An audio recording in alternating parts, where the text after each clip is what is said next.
Then ask the reception desk. That's what it's there for. Honestly. Now, is there anything else?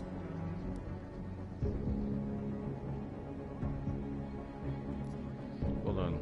I'll be back. Never mind, I'll see myself out. So wide, so deep, it's become impossible to cross. Need a timeout. Man, just love. Welcome back, sir. How may I help you? Do you have any more questions? I think I'd like to see the account manager. Go ahead, sir. He has no appointments at the moment. I'll let him know you're coming.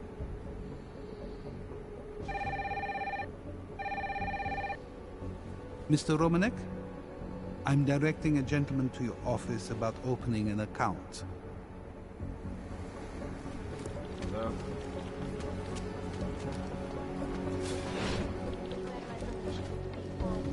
Alright. Nicer this time, I hope. You again. I suppose ma'am. some people just can't take a hint. How can I help you? I'm here about opening an account. I see. You obviously are not familiar with how things work around here. No one can simply walk into this establishment and on some whim decide to open an account in the most prestigious property bank in the world. I'm familiar enough with how things work to know that a guy in your position is probably underappreciated, right? Underpaid? I'm sure I don't know what you mean, sir. Sure you do. Sir, if you are implying that I would bow to a bribe, I've never been so insulted in my life. Sure you have. You're all the same, aren't you? Think you're better than real humans? I remember how it was before the incident. All you rich bastards. Flashing your money, flashing your augmentations. Let me tell you, I didn't like it then, and I don't like it now. You don't need to like it. You only need to make the right decision and net yourself a tidy profit. Not tidy enough. I'm the one who's putting himself on the line. Come up with a better number.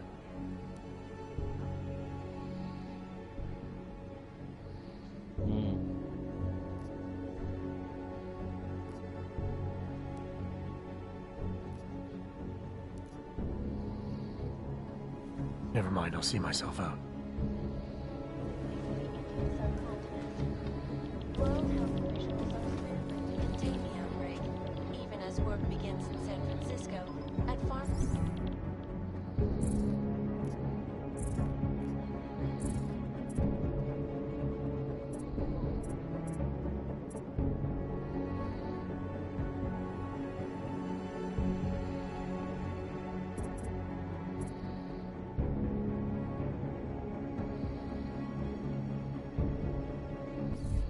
Versalife's cutting-edge rock-a-second leach facility to find a foreign refuge.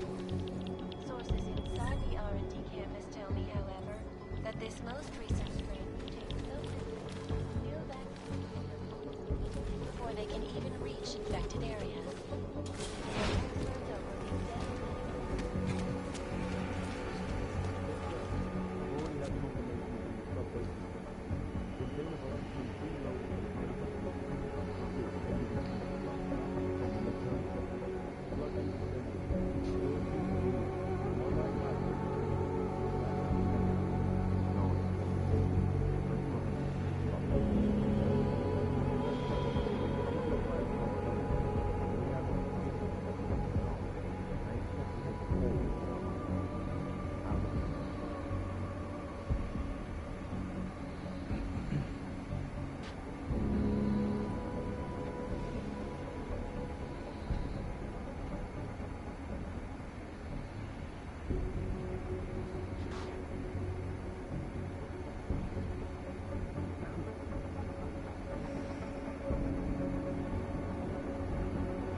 getting sick.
Take a while.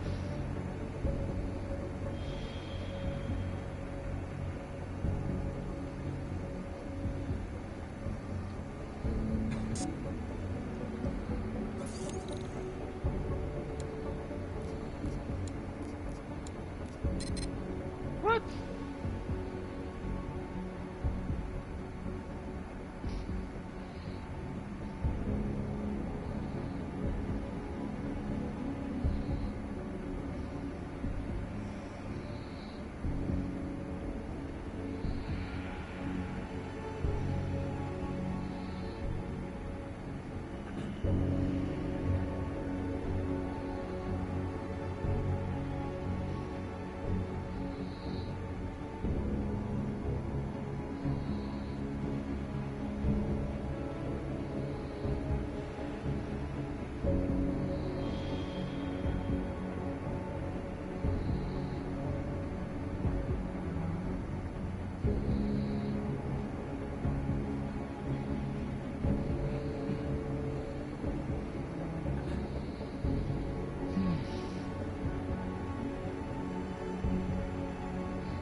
All these damn codes.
Anomaly detected.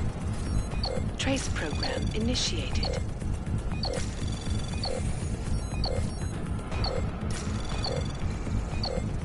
Access denied. Saw something. Double up.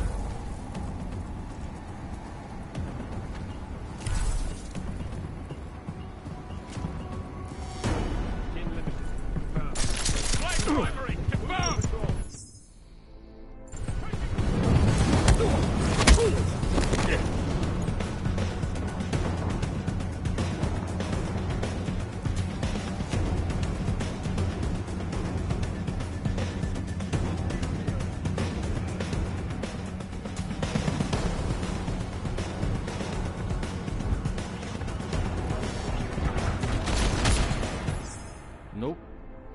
Can't bother with that.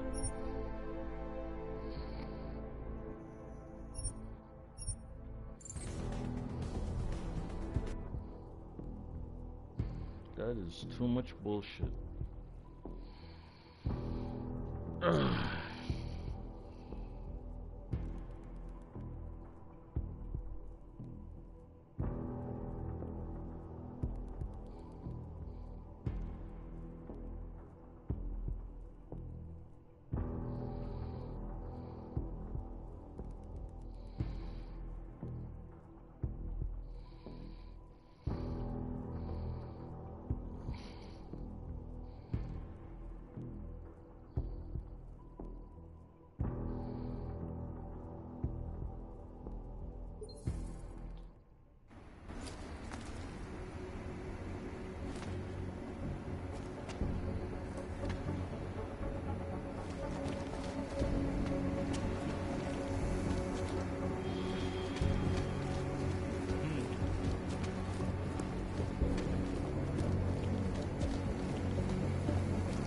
Yes.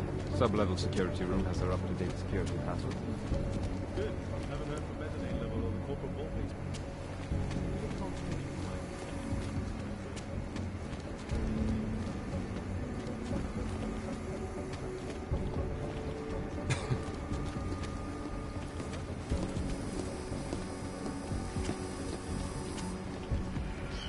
Authorized personnel only, sir.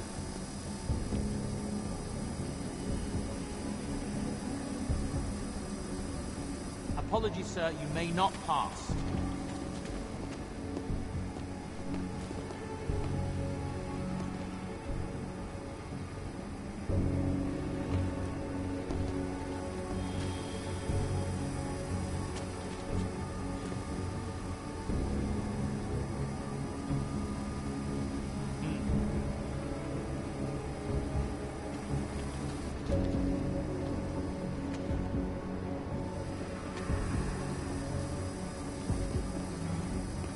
off-limits to unauthorized personnel, sir.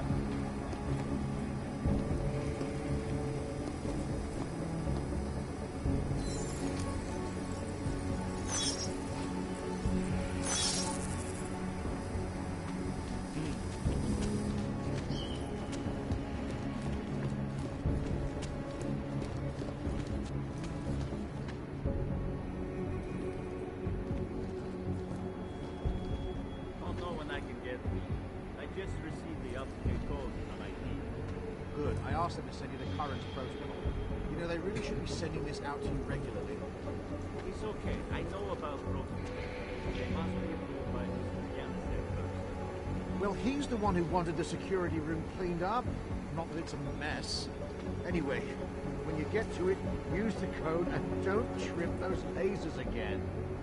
You don't have to remind me. What cavity says Jamal? Like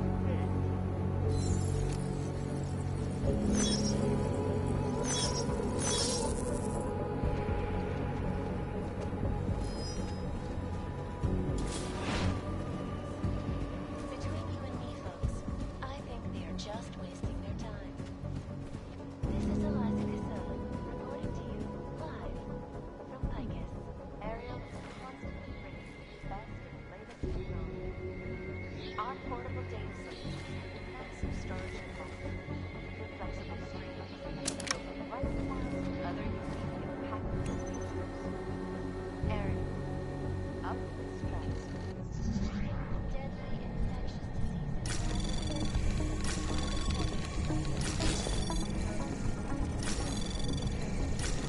Anomaly detected. Trace program initiated.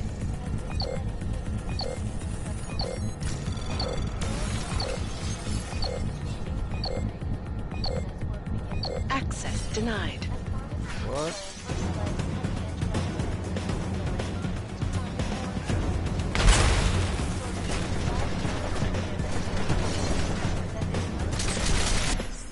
Jeez, I can't even see nothing.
Yes. Sub-level security room has our up-to-date security passwords.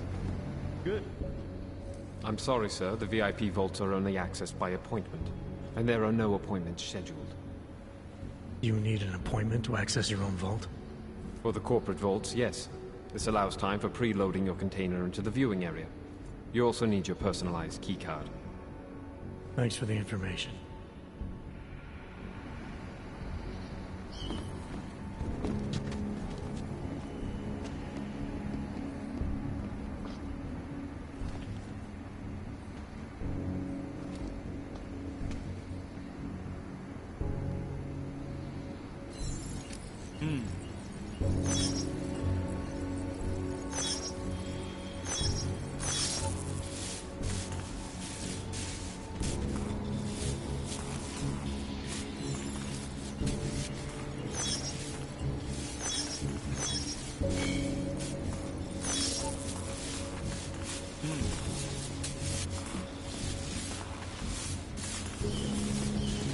Apologies, sir, but you may not access this area. Might have something. Leaving code.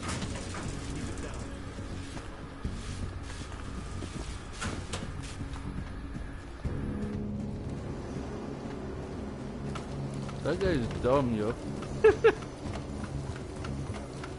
He used to be pissed.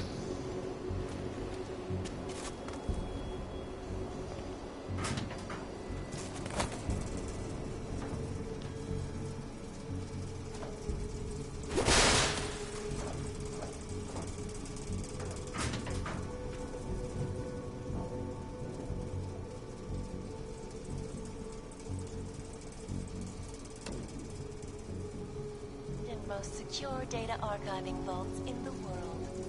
Cutting-edge security measures have protected the sensitive secrets of mega corporations and influential individuals since privacy laws first passed. Sources close to the bank tell me that no hacker has ever come close to breaching the Blade's defenses. Between you and me, folks, I think they're just wasting their time. This is Eliza Kassan, reporting to you live from Picus. Ariel is constantly bringing the best and latest technology. Our portable data solutions manage storage capacity, flexible streams, and over 1,000 other unique and patented features. Ariel, up.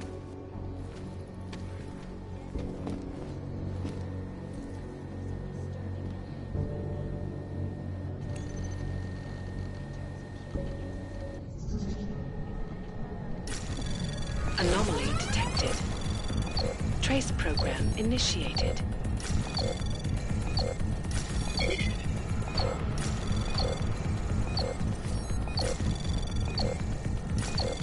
Access denied.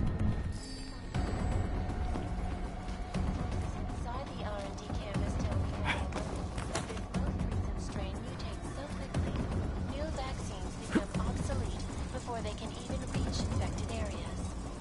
So experts are working day and night, not only on aggressive treatments, but on new cures and methodologies that will prevent deadly outbreaks from occurring at all.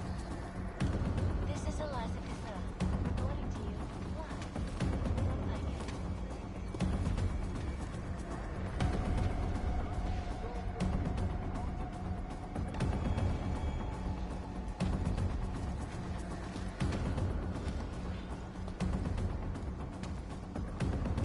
Is freedom of the press a threat to our freedom? In the hands of irresponsible journalists. Underground websites and radio stations continue to praise the Juggernaut Collective, an elusive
The year was 2027. Advances in biotechnology were helping people improve their physical and mental abilities to an amazing degree. Provided, of course, they had enough money. A new breed of people was emerging, half human, half machine. And in Detroit, at least, not everyone was happy to see it. I'd just landed a job as head of security at Sarif Industries, a cutting-edge biotech firm. David Sarif himself handpicked me for the job, said he needed me to keep his people safe. My ex, Megan Reed, was one of them. Brilliant neuroscientist, Megan had found a way to make augmentation safe and affordable for everyone. All she had to do was present her research to Congress. But the night before her big meeting, my security measures failed. A team of Black Op mercenaries stormed into Sarif headquarters, massacring everyone in sight. 3 of the mercs were heavily augmented walking tanks. Their mission? Take out Megan and her team. I tried to stop them, but their leader tossed me through a plate glass wall. Last thing I heard as his bullets slammed into my brain was Megan's dying scream. I should have died with her. Only I didn't.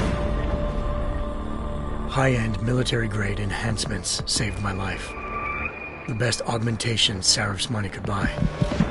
It took me half a year to get a feel for her. Should have taken longer. But 6 months into my recovery, Sarif Industries was attacked again. This time, by a radical group of pro-human purists. Violent, militant, and fanatically opposed to human augmentation. They claimed to be members of Humanity Front, a non-profit organization that wanted the UN to limit biotechnology research. The thugs broke into Sarif's factory and found machinists working overtime on a top-secret military augment called the Typhoon. Sarif sent me to retrieve it, and when I did, I found one of the so-called purists next to it, wired with cerebral implants, trying to download its classified specs. Obviously, something more was going on. The Aug killed himself before I could question him. Sarif ordered me to dig deeper, so with the help of Frank Pritchard, Sarif's head of cybersecurity, I did. Turns out a second hacker had been controlling the Aug's actions from somewhere off-site. Pritchard and I tracked his signal to a secret FEMA internment camp in Detroit. The Black Op mercenaries were there. The same mercs who'd left me for dead 6 months before. Figured they'd try again when they saw me. Wasn't so easy for them this time. I took out the tank named Barrett. Even got him to give me a new lead. A penthouse apartment in China. Of course, we both knew it would be a trap in the end.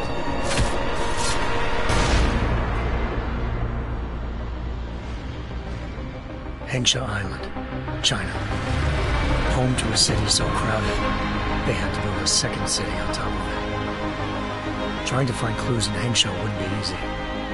Lucky for me, I wasn't alone. Farida Malik, Sarif Industries' ace pilot, had lived in Hengsha before. A good person to have on your side. She knew enough about the place to get me around. Malik dropped me in the lower city, close to the penthouse Barrett had told me about. Bell Tower Associates, a private security firm under contract to the Chinese government, had agents tossing the suite when I arrived. Just not for the reason I'd been expecting. Turns out the man who lived there was a criminal hacker named Van Bruggen. The same hacker who'd been remotely controlling the Aug in Sarif's factory. Van Bruggen's panicked decision to force the man to commit suicide had been a mistake. Now his mercenary partners were gunning for him, and I needed to find him before they did. Locating Van Bruggen meant playing nice with the Triads, Hengsha's organized crime lords. They had the hacker holed up inside a low-rent capsule hotel.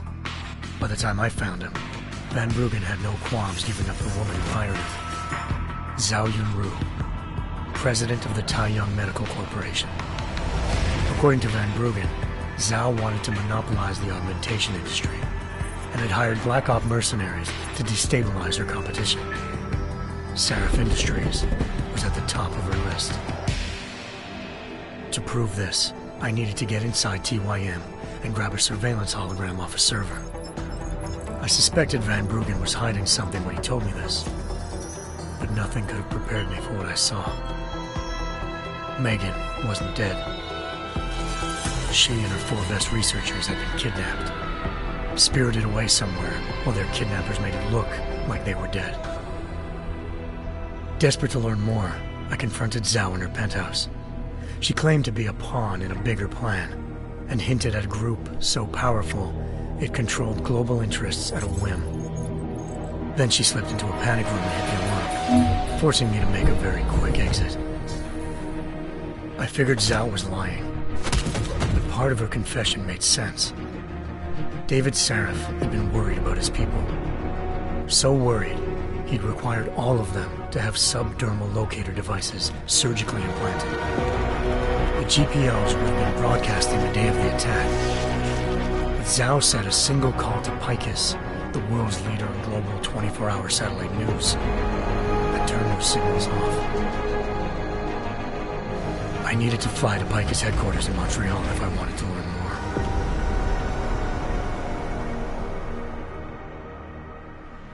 Eliza Cassan, Picus Communications' First Lady of News.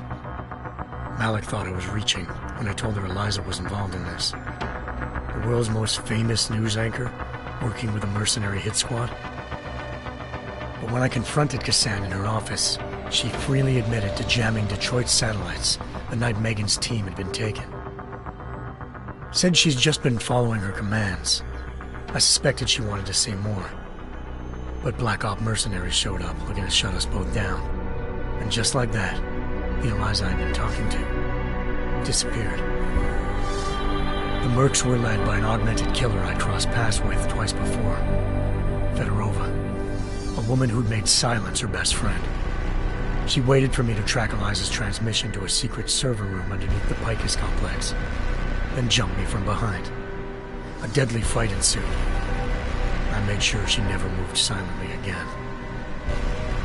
With Fedorova down, and no one left to keep Eliza quiet, she reappeared. Turns out Picus's First Lady of News wasn't a lady at all. She was a sophisticated AI program, engineered to monitor data streams and control what people believed. Eliza told me the Mercs had brought in a Humanity Front doctor named Isaiah Sandoval to remove the scientist's implanted tracking devices while Detroit's satellites were down. She also told me to speak to David Sarif if I wanted to learn more. By the time Malik and I got back to Detroit, tensions between normal and augmented citizens had reached a flashpoint. Riots were breaking out in several cities, and the UN was being urged to intervene. Sarif was trying hard to convince Hugh Darrow, the inventor-turned-philanthropist who'd once been a leading proponent of enhancement technologies, to help stop a possible regulatory vote. Sarif had a lot riding on Darrow. Megan's discovery would have given millions of people the chance to evolve beyond their normal human abilities, and at the same time catapulted Sarif Industries to the top of the Fortune 500. According to Sarif, Megan's kidnappers knew this, and didn't want people evolving unless they controlled how it was done. He called his enemies Illuminati, and urged me to keep searching. Determined to do so, I tracked down Sandoval via America's most outspoken augmentation opponent, Bill Taggart, Sandoval's boss and founder of Humanity Front. Sandoval admitted to operating on Megan's team when I confronted him, but said he hadn't removed their GPLs. He'd merely switched them to a different frequency. Pritchard was able to trace one of the signals to China. Malik and I immediately took off in pursuit. Unfortunately, the Illuminati were one step ahead.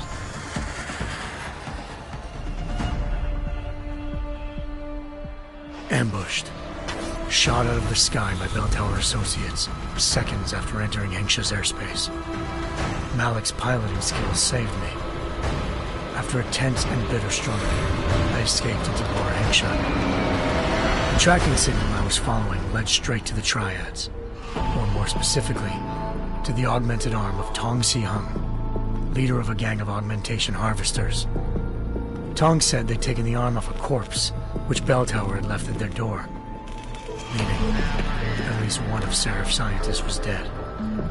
Maybe not the rest of them, though.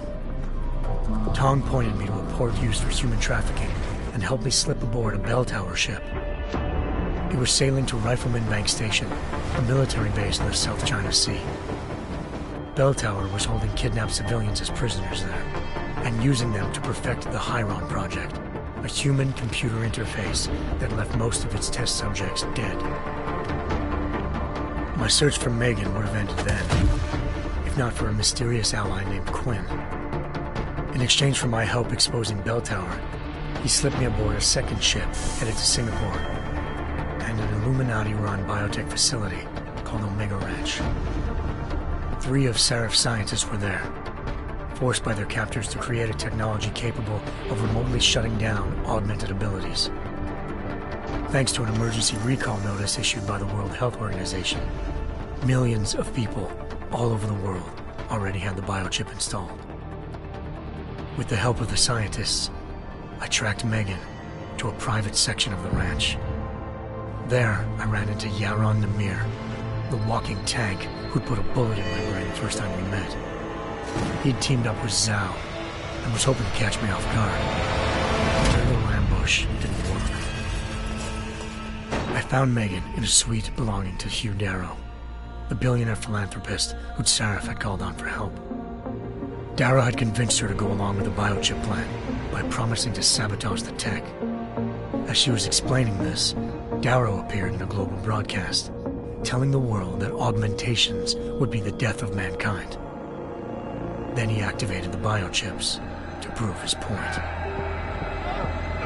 All over the world, augmented people flew into a killing frenzy. Darrow had betrayed everyone, and it was up to me to set things right. To do it, I had to reach Panchaea, a massive installation in the Arctic Ocean. As I raced through corridors built by an all-augmented workforce, I saw death and destruction firsthand. By the time I shut down Darrow's broadcast, I knew the damage he'd done. Still, humanity's future remained unclear. How would the world react to this sabotage? Would people ever regain their faith in augmentations again? What would be the Illuminati's next move? Only time could give us the answers.